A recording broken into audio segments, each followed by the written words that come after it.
मैं अपने होशो हवास में ये बात कह रहा हूँ कि हमें 3 दिन पहले जो इंसिडेंट हुआ उसके पहले ये एहसास था कि वो बेसमेंट शायद दिल्ली के सबसे सेफ इंफ्रास्ट्रक्चर्स में से एक है।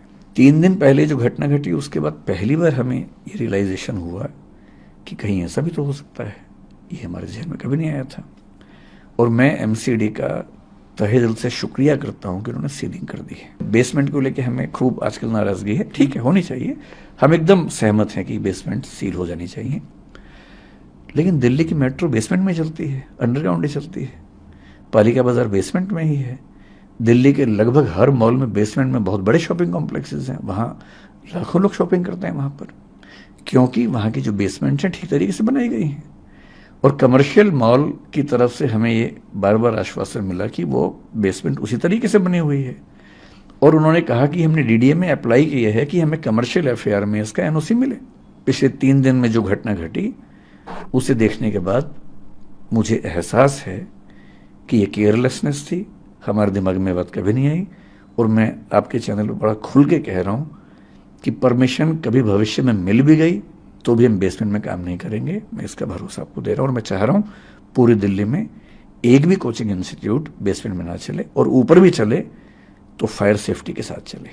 बेसमेंट जो करोल बाग में थी वो अप्रूव्ड बेसमेंट है, अप्रूव्ड कमर्शियल बेसमेंट है, जिसमें एनओसी पे लिखा हुआ है कि उसमें ऑफिस चलाया जा सकता है। उसमें ऑफिस ही चल रहा था। ऐसी बेसमेंट की बात आई तो सबके मन में बेसमेंट की एक इमेज बन गई है, एक छवि बन गई है।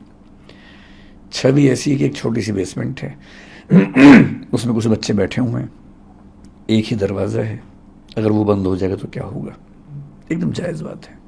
जो नेहरू विहार की बेसमेंट थी वो किसी घर की बेसमेंट नहीं थी, वो एक कमर्शियल मॉल है, उसकी बेसमेंट है, बहुत बड़े आकार की बेसमेंट है। उसमें 1 नहीं 2 नहीं 7 एग्जिट हैं। आज से 3 साल पहले केवल एक घटना हुई जब दिल्ली में यमुना का पानी बहुत बढ़ा। इस मॉल के पास में एक नाला है, करीब 50 एरियल डिस्टेंस 50 मीटर के आसपास से 30 मीटर के आसपास होगा वहाँ से। उसमें पानी का लेवल बढ़ने लगा। जैसे उसमें पानी का लेवल बढ़ने लगा हमने अपने इंस्टीट्यूट में 7 दिन की छुट्टी कर दी कि जब तक ये नीचे नहीं जाएगा हम क्लास नहीं लेंगे। फायर डिपार्टमेंट से सर्टिफिकेट मिलता भी है तो उस पर क्लियर क्या लिखा होता है, क्योंकि वो बिल्डिंग कमर्शियल है तो कमर्शियल सर्टिफिकेट है। एमसीडी कहती है कि एजुकेशनल सर्टिफिकेट चाहिए। एजुकेशनल बिल्डिंग का certificate to the best of my knowledge Delhi में एक भी प्राइवेट संस्था के पास नहीं है, केवल कॉलेज, यूनिवर्सिटी, स्कूल को मिलता है। जो बच्चे हैं, बच्चे जिस इमोशनल टर्बुलेंस से गुजर रहे हैं, उनकी नाराज़गी की वजह यह है कि मैं उनके साथ क्यों नहीं खड़ा हूँ। तो बच्चों की नाराज़गी जायज़ है, लेकिन जो सीलिंग का एक्शन है मेरे ख्याल से 50 से ऊपर इंस्टीट्यूट्स पे हुआ, उसमें एक नाम हमारा भी है। पर शायद उनको मुझसे ज़्यादा उम्मीद थी, इसलिए उनको ख़राब लगा, हर्ट हुए, तो नाराज़गी पूरी मुझ पे फूटी है। और मैं इस बात से बहुत संतुष्ट हूँ, अच्छा महसूस कर रहा हूँ कि सारा रोष मुझ पर है और वो दुख है। तो ऐसे दुख में उनके पेरेंट्स को मैं जानता नहीं हूँ, मैं उनसे कैसे अपनी बात कहूँ, कैसे उनसे मिलूँ।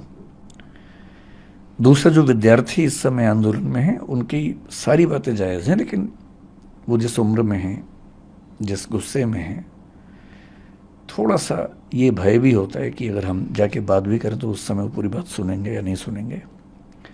अच्छी बात है कि आज ऐसे 3-4 बच्चों से मेरा मिलना हुआ है। मैं भी एक मीटिंग से आ रहा हूँ, एलजी साहब ने बुलाई थी मीटिंग, उसमें कुछ बच्चे भी आए हुए थे और कई इंस्टीट्यूट्स के ऑनर्स भी थे, दिल्ली सरकार के आला अधिकारी भी थे, डीडीए से, एमसीडी से, फायर डिपार्टमेंट से, चीफ सेक्रेटरी दिल्ली सरकार के वो भी थे। तो वहाँ थोड़ी सी बच्चों से मेरी मतलब 1-to-1 नहीं, लेकिन हाँ मीटिंग के दौरान बातें हुई। अब मुझे लगता है कि वो सहजता है, हो सकता है कि मैं आज या कल में बच्चों से मिलूँगा।